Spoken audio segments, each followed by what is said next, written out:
He didn't have a single expression or emotion on his face. He didn't say a single word. He was not going to stop, and this was a battle for my life. Sliced through my hand, and that's when I realized I was dealing with a machete. Just seeing that much red and blood instantly, it cut the artery in this right hand. It started gushing immediately. You couldn't really see anything other than blood. Comes and he hits me in the head again.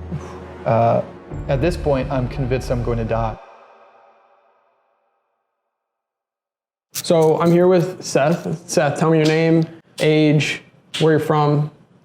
I'm Gregory Seth Gott. I'm 19. I'm a college student here in Austin. And I love Austin. I'm a big Austinite. So one day, it was, do you remember the date? I think the 8th.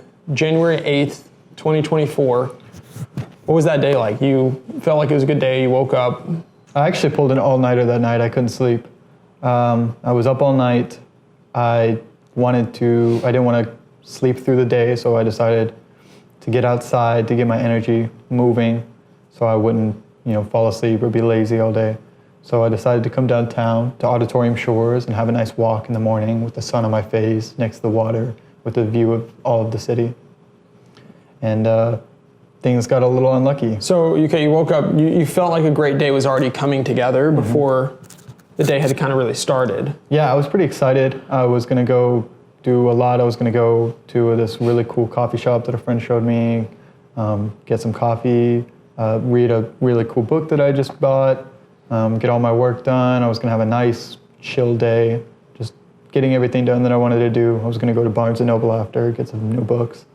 It was going to be a pretty cool day. So you drove downtown. You don't live downtown. Drove downtown, went to Auditorium Shores Park. It's an amazing spot. I go there every day. It's like my favorite spot, honestly, like in the whole country. Yeah. Because I get so relaxed in the time. But you went there. What would you do? You lay down, you walk around? I did a little walk. I sat down at some point to read a book, but it was really cold that morning. So after a little bit of sitting, I decided I'd go back to the car and then go to the coffee shop. And on my way back, like 75% of the way through, I was almost there. That's when I got attacked. So what happened? You were walking, running? I was just walking, just having a nice leisurely walk. I had sunglasses on, a big goofy smile on my face. It was a beautiful day. The sun was out, just walking back to the car, and then all of a sudden I feel this pressure on my back, like somebody bumped into me. Or like they were holding a stick when they did it. And when I saw them in front of me, I don't want to fight this random person. I just held my hands up. I assumed that they thought I was someone I wasn't, or that they assumed that I had some sort of problem with them or something. I held my hands up. I was making it clear that I wasn't a threat. And that's when I saw in his hand a metal stick. I couldn't really tell what it was. So when he swung it at me again, I reached my hand out to grab it. And as I did, it sliced through my hand. And that's when I realized I was dealing with a machete. And just seeing that much red and blood instantly definitely kick-started fight or flight. And I started running as fast as I could. And so you didn't get your whole hand cut off, but was it? It went straight through the palm. So I was right on track to grab it, and it just went straight through. It stopped about halfway through my palm. It turns out machetes don't cut bone very easily. Could you see your bone and everything? No, not through all the blood, because he had cut the artery in this right hand. It started gushing immediately. You couldn't really see anything other than blood. Wow. Yeah, there was just so much of it that came out immediately that I had assumed maybe he was cutting my whole hand off. It definitely looked like it. So I started running out of there.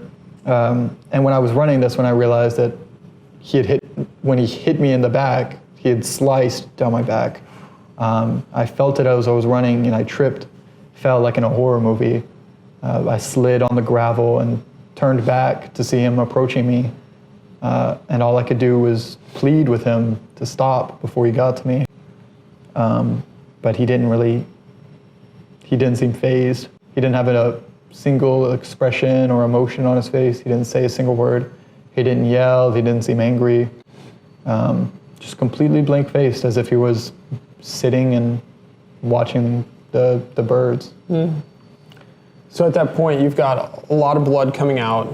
You're kind of focused on, obviously, your hand, and you're trying to beg, like, please stop. What was the next steps from there? And how did it get worse? Or After I begged him to stop and he swung again, he hit me in my hand near my wrist. This severed the nerve and the tendon in my wrist. At that point, I realized that he was not going to stop, and this was a battle for my life. So I guess my fight kicked in instead of flight, and I tried to cling on to him. I tried to push him down, tried to grab him. And as I did, I realized that I couldn't move my fingers. They felt like they were falling off my hand. I couldn't grab him. And then I started really freaking out. So I ran away again. But at this point, I almost blacked out. It was sort of a semi-conscious moment. I was so sure I was going to die. I couldn't really tell what was going on. And I just lay down. I lay down and I play dead, and I hope that he will leave. And at this point, I'm convinced I'm going to die. It's not about escape or anything else. I'm assuming that I'm going to lay here and slowly fade away, and I'm hoping that he'll let me do it instead of coming to end it quicker. But he does. He comes and he hits me in the head again. And at that point, I realized that he's not going to just leave me alone. So at this point, I've been cut in my head 2 times, all over both arms. I don't know what else to do, so I just lay in the grass and roll around, trying not to let him hit my head anymore, trying not to let him hit my organs. And in doing so, I get hit more along my legs. He does end up hitting my head. yeah, you've got, let's see, 1, 2, 3. I got a 4th 4, one here. And then 5 one there. Jeez. Wow. Yeah. This one was the worst. He fractured my skull with this cut, but it didn't cause any major brain damage. So, yeah, after maybe a full minute, this whole altercation probably was about 60 seconds, 60 to 90 seconds. And as I'm laying there on the ground, and he's swinging at me, a man, Nathan Curtin, calls out to him and warns him that he's on the phone with the police and that they're on their way. And the man who's attacking me stops attacking me and starts chasing Mr. Curtin, which saved my life. Without Mr. Curtin to distract him, he would have kept swinging until I died. I mean, one more unlucky swing and I would not be here. So at that point, you're just laying there, and Nathan had got him away. Like, do people just come and help, or do the ambulance show up? Like, so after the man walks a fair distance away chasing Mr. Curtin, all of the people who had seen what had happened, because it's a very open park. I mean, there are people all around. They had all seen what had happened. After the man had gotten a fair distance away, they all rushed in. A man ripped off his shirt, tied it around my arm. Another woman came to my left arm, and people just crowded around me. They assured me I would be okay. They were calling the ambulance. They were doing everything they could, and they helped me through that 15-minute wait. There was this one particular woman who was by my side as it was happening, and no news has reported on her name or anything like that. But she assured me so, there was so much sureness in her voice that I would be okay, that I would be alive, that it really calmed me down, that I wasn't nearly as worried as I was laying there, that maybe I would survive. And then the ambulance came in only like 15 minutes. They cut off my clothes, applied a real tourniquet, got me onto a gurney, lifted me, and then brought me into the ambulance. And from there, it was just them stopping the bleeding, getting more blood to me, and waiting until they could go into surgery so they could close as many wounds as they could, see what kind of wounds they had. They weren't sure what the extent to the damage of my head was.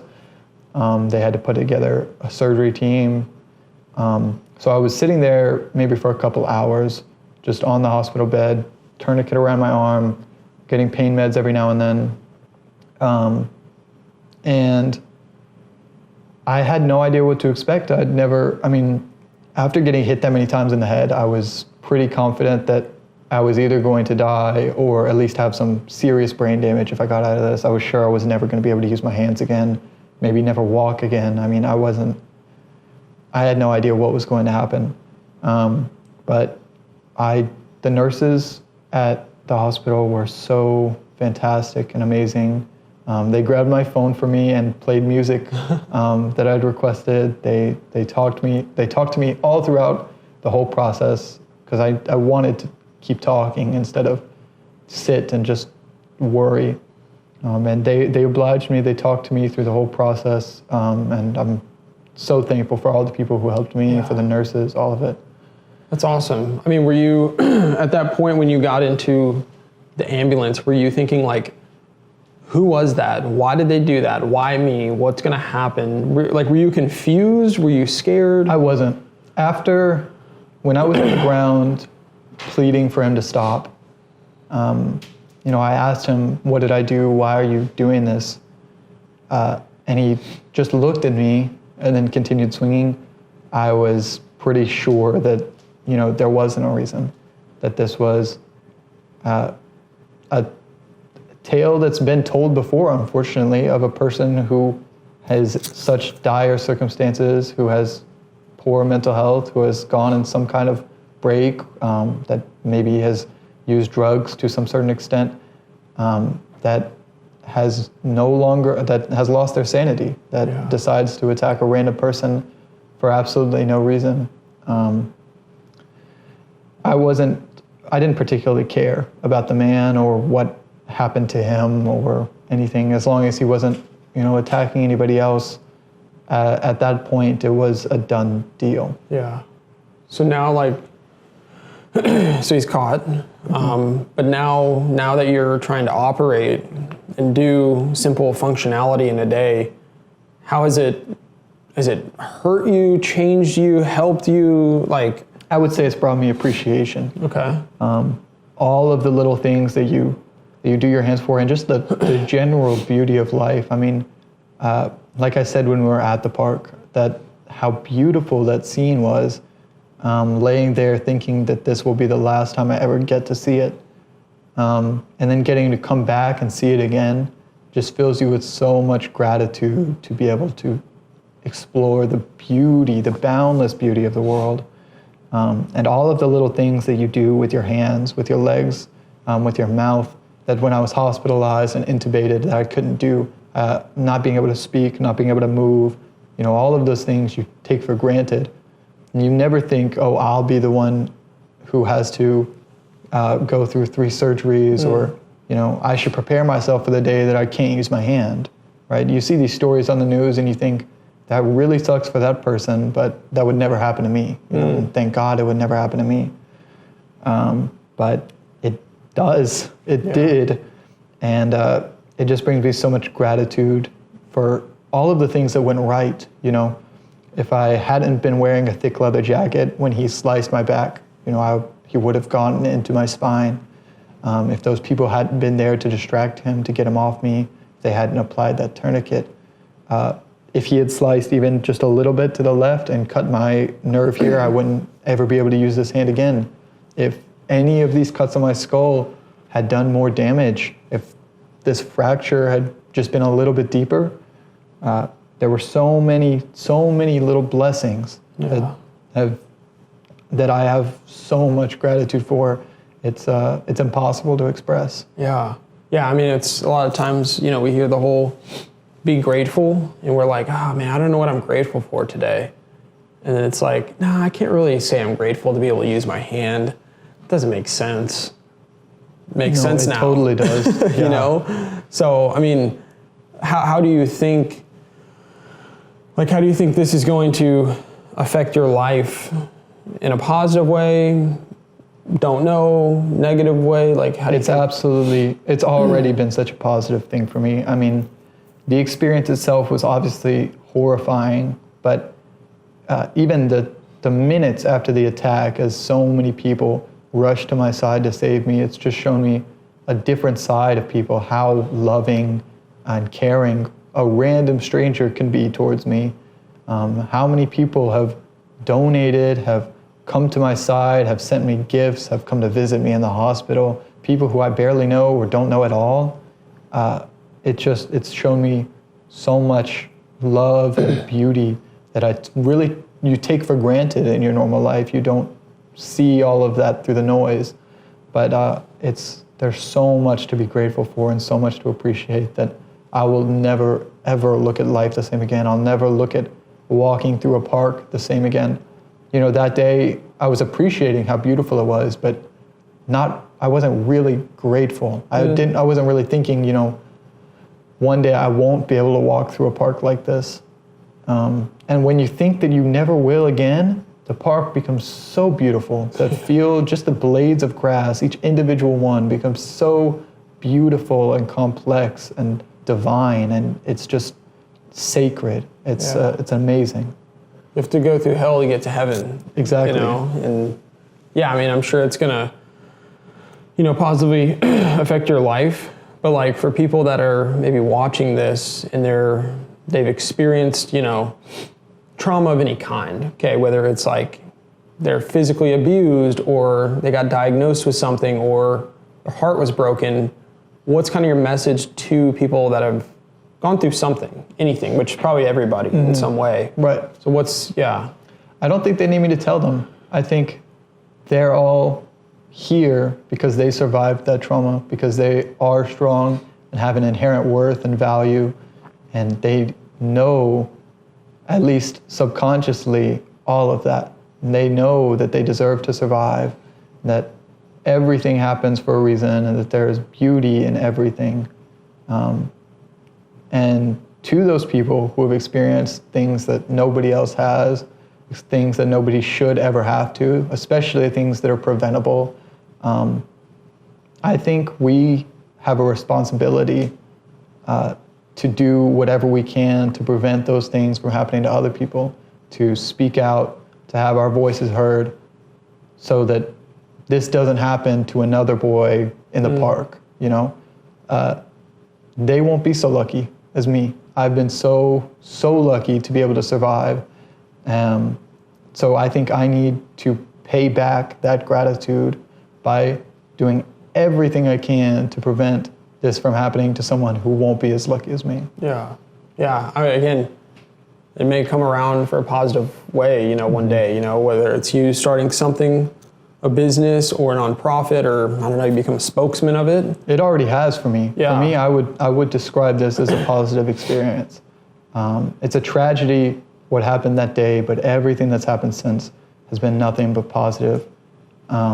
I've gotten so much love and support from everyone, so much opportunity. It's truly amazing, and I think that it's given me a motivation and a purpose that I've never felt before in my life.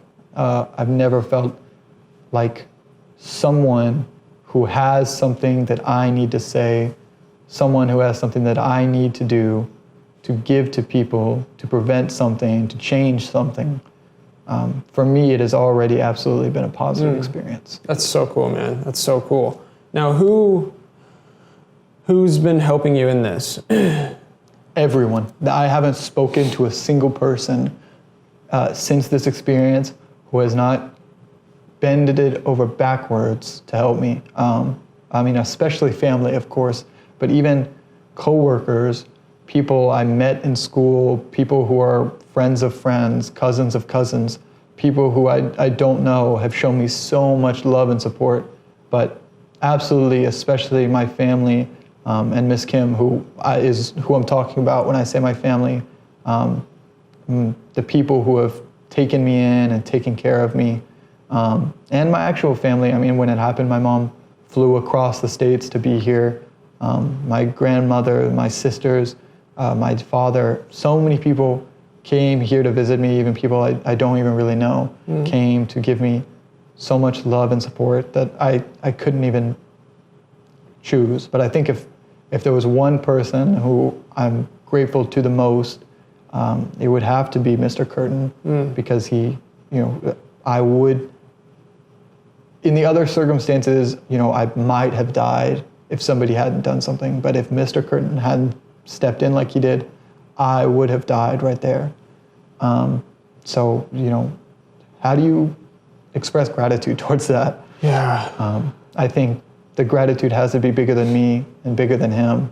It has to be something that I accomplish, something that I can change to make a better future where nobody has to worry about that in Auditorium Shores or in any park. Yeah. Man, well, super happy to hear that you're doing fantastic. Today was your first day of movement, first day of going back to the scene. And it's probably not going to be your last, Absolutely. It's a new journey of a new life, and I think it's going to really open up any eyes in a good way. So, I totally agree. I would shake your hand, but I let's can just shake pretend. with my left. Okay. We'll do that. Yeah. Cheers. Yeah.